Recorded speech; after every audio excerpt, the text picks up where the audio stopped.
সেখানে এত রকমের মশলা ছিল যে আমি সেগুলোর নাম অব্দি শুনিনি, দেখা তো অনেক দূরের কথা।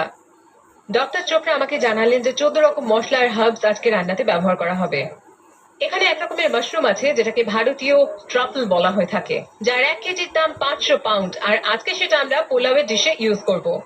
এমন একটা ডিশ যেটা ভীষণ স্পেশাল। আমি তো ভীষণ এক্সাইটেড রান্না করার জন্য।